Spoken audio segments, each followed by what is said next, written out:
बिस्मिल्लाहिर्रहमानिर्रहीम। आज एक और बहुत इंटरेस्टिंग और इम्पोर्टेंट टॉपिक के साथ आपकी खिदमत में हाजिर हैं। Topic name electron microscope, chapter number 7, second year physics, national book foundation. तकरीबन सेकंड लास्ट टॉपिक है आपके इस चैप्टर का। इलेक्ट्रॉन माइक्रोस्कोप बहुत इंपॉर्टेंट टॉपिक, छोटा सा कंसेप्ट। आई डोंट थिंक कि आपको ये मुश्किल लगेगा। डायग्राम पहले बना दी, चूँकि अगर मैं लेक्चर के दौरान बनाता तो लेक्चर में आधे पौने घंटे का हो जाना था, तो इसलिए मैंने कोशिश की है कि पहले मैं अपने 10 मिनट ज़ाया करके इसको बना लूँ। तो फिर ये है कि मशीन नहीं बनती, तो मैंने इसको रेज करके बार बार बनाया, कोशिश की अपनी तरफ से को आपको समझा सकें।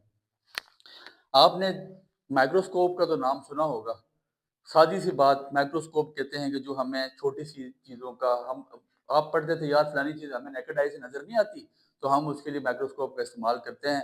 और माइक्रोस्कोप करता क्या है, हमें छोटी चीज़ों को माइक्रो लेवल पे, माइक्रो का मतलब 10⁻⁻⁶, 10⁻⁻⁶ तक की लेवल की चीज़ें हमें वो बआसानी दिखा सकता है। जिसका इतना छोटा जिसका मैथ है, वो चीज़ हमें नज़र आ सकती है। ठीक हो गया। अब इलेक्ट्रॉन माइक्रोस्कोप ने क्या रेवोल्यूशन बर्पा किया है, इलेक्ट्रॉन माइक्रोस्कोप का फ़ायदा क्या हुआ, और इसके अलावा आप ये बात याद रखिएगा कि जब फोटो इलेक्ट्रिक इफेक्ट हमारे पास आया और उसकी बड़ी कामयाबी, डी ब्रॉगले ने बड़ी उस पर उसकी मतलब स्ट्रगल, डी ब्रॉगले की वेव नेचर की ड्युअलिटी हमने जब पढ़ा, तो ये उसी के साथ सहरा जाता है कि जब हमें पता चला कि लाइट के पास बेसिकली दो प्रॉपर्टीज़ हैं, कि लाइट एज अ पार्टिकल भी बिहेव करती है और लाइट एज अ वेव भी बिहेव करती है। और जब लाइट ने एज अ पार्टिकल बिहेव करना शुरू किया, तो हमने उससे फ़ायदा लेना शुरू कर दिया। अब हमने फ़ायदा क्या लिया, ये आप ज़रा थोड़ी सी इसकी इंट्रोडक्शन और फिर डायग्राम समझाऊंगा, टॉपिक को क्लोज करूंगा, लंबी नहीं लगाएंगे, टॉपिक शॉर्ट में आने वाला है, लॉन्ग क्वेश्चन में आएगा नहीं। डायग्राम बनाए, डायग्राम को आप लोग खुद एक्सप्लेन कर सकते हैं अगर करना चाहे, नहीं करना चाहते तो फिर भी आपकी मर्जी है। तो थ्योरी की 4 बातें लिखे और कहानी खत्म करते हैं। The device that is based on that is based on the wave nature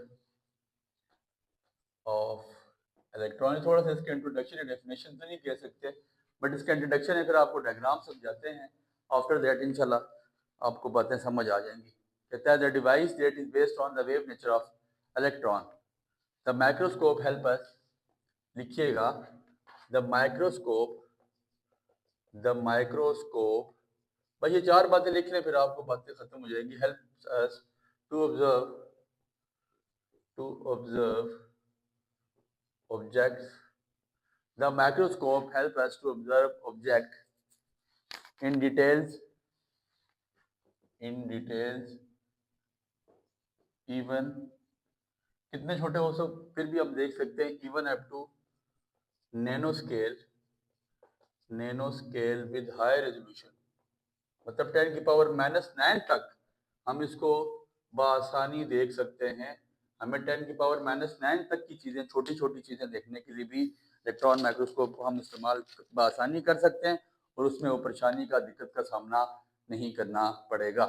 छोटी सी बस ये इंट्रोडक्शन आपने देना है कि the device that is based on the wave nature of electron, the microscope help us to observe objects in detail even with up to nanoscale resolution. ठीक हो गया। With help with high resolution, लिखिएगा, sorry. अच्छा, wavelength of, बस 3 बातें और। Wavelength of visible light की आपके पास वेवलेंथ कितनी होती है, 4000 से लेकर 4000 आर्मस्ट्रॉन्ग से लेकर 7000 आर्मस्ट्रॉन्ग तक। और बेसिकली 1 आर्मस्ट्रॉन्ग एक साइंटिस्ट के नेम पे है, तो किसके इक्वल होता है, 10⁻⁻10 मीटर। ये जो आपके पास लाइट नजर आती है, इसकी वेवलेंथ, विजिबल लाइट की वेवलेंथ होती है 4000 से लेकर 7000 आर्मस्ट्रॉन्ग तक, और 1 आर्मस्ट्रॉन्ग इक्वल होता है 10⁻⁻10 मीटर। जो इलेक्ट्रॉन्स एक्सलेरेशन होंगे, जो इलेक्ट्रॉन्स एक्सलरेटेड, कितने इलेक्ट्रॉन, या जो इलेक्ट्रॉन गन लगाई भी आपको इसमें अभी समझाया जाएगा, 10,000 किलो इलेक्ट्रॉन वोल्ट, इतनी स्पीड से हम उसको, जो भी फॉर एग्जाम्पल हमारे पास डिवाइड इलेक्ट्रॉन गन इतनी स्पीड से आगे इलेक्ट्रॉन को भेजेगा। कितनी स्पीड से, 10,000 किलो इलेक्ट्रॉन वोल्ट। 10,000 किलो मतलब अगर आप इसको कह सकते हैं 10 मेगा इलेक्ट्रॉन वोल्ट। 10 मेगा का मतलब 10 मल्टीप्लाई बाय 10⁶ इलेक्ट्रॉन वोल्ट। इतनी तेजी से इलेक्ट्रॉन गन नीचे से मारेगा। ठीक है। और वेवलेंथ ऑफ इलेक्ट्रॉन माइक्रोस्कोप कितनी है, कितनी छोटी चीज हम, wavelength of electron microscope electron microscope की वेवलेंथ कितनी है आपके पास? 0.12 आर्मस्ट्रॉन्ग। ठीक है, 0.12 आर्मस्ट्रॉन्ग का मतलब अभी 1 आर्मस्ट्रॉन्ग 10 की पावर -10, तो आप पीछे चले जाएं 10 जीरो, आप मजीद पीछे चले जाएं तो आपको ये बात बआसानी समझ आ जाएगी कि इसकी कितनी छोटी वेवलेंथ की चीज़ आपको मेजर करके बता सकता है। बस अब आपके पास थ्योरेटिकल बातों का यहाँ पे इख्तिताम हुआ। अब हम देखते हैं होता क्या है, बेसिकली हम करते क्या, इलेक्ट्रॉन माइक्रोस्कोप से हमें चीज़ें नज़र कैसे आती हैं। ये आपके पास इलेक्ट्रॉन गन है सर।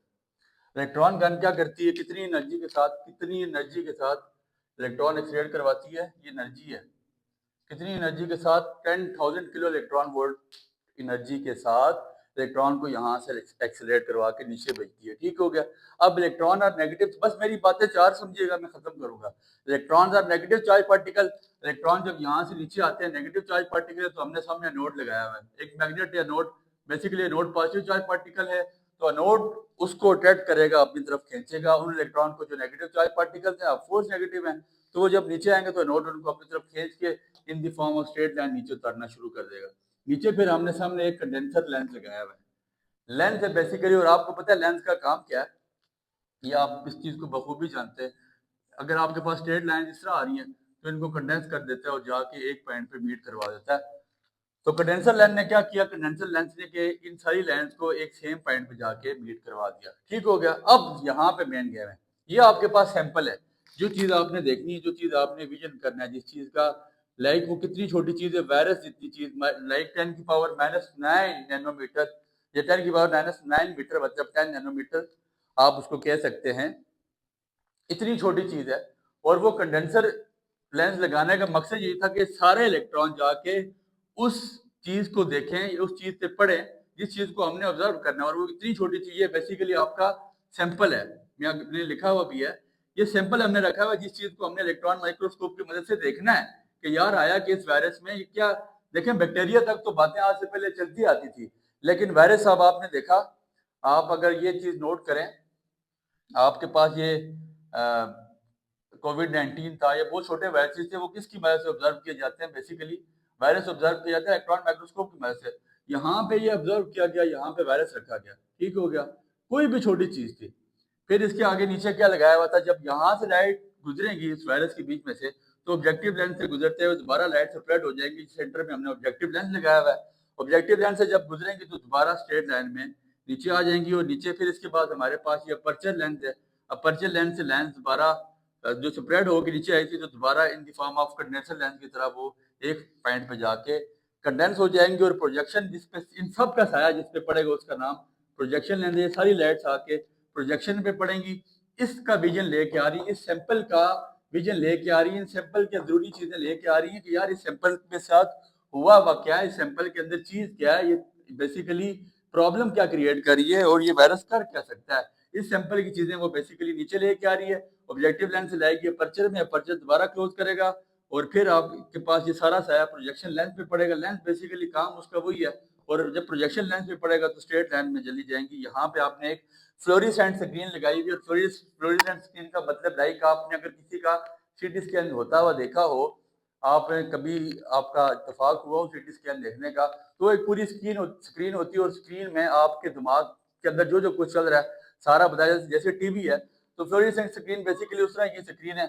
और इस वायरस के अंदर ये सैंपल, जो चीज जिस चीज का मर्जी सैंपल है, इसके अंदर होने वाली सारी कहानियां इस फ्लोरेसेंट स्क्रीन पे चलना शुरू हो जाती हैं, और जब वहां पे चलती हैं तो हमें सारी बात समझ आ जाती है भाई कि इस आपके पास जो आपने सैंपल लिया है इसके साथ प्रॉब्लम क्या है। तो इलेक्ट्रॉन माइक्रोस्कोप ने वाकई ही एक इस दुनिया में इंकलाब बर्पा किया, और इन दो लोगों के बनने में डी ब्रोगले की बड़ी मेहनत। ठीक है, फ्रेंच फिजिक्स था जिसने क्या किया आपको बताया, कॉम्पटन ने तो बताया बेसिकली, लेकिन काम आगे इसने किया डी ब्रोगले ने। कॉम्पटन ने तो आपको बता दिया था भाई साहब लाइट आपके पास पार्टिकल भी बिहेव करती है और लेजर वेव भी बिहेव करती है, और फिर डी ब्रोगले का काम जो उसने आपको बताया। और इलेक्ट्रॉन माइक्रोस्कोप के आप ये डायग्राम, ये इतनी सी बातें लिख के ये डायग्राम बताएं, इसको ब्रीफ करना चाहते हैं कि इलेक्ट्रॉन गन से इतने इलेक्ट्रॉन हमने नीचे हिट करवाए, फिर आगे नोट रखा था कि जिससे इलेक्ट्रॉन की स्पीड हम चाहते थे कि स्पीड अप हो जाए।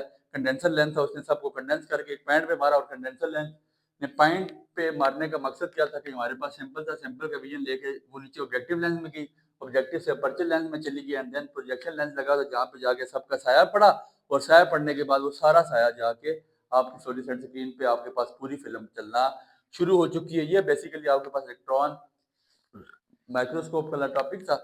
इसके बाद मेरे ख्याल से हाइजेनबर्ग एजिंग प्रिंसिपल बच गया, तो इंशाल्लाह नेक्स्ट लेक्चर में उसको कवर अप करने की कोशिश करेंगे। उम्मीद है बातें आपको समझ आ गई। ये कोई इतना मुश्किल टॉपिक नहीं है, जो हमें याद रखें। बहुत शुक्रिया।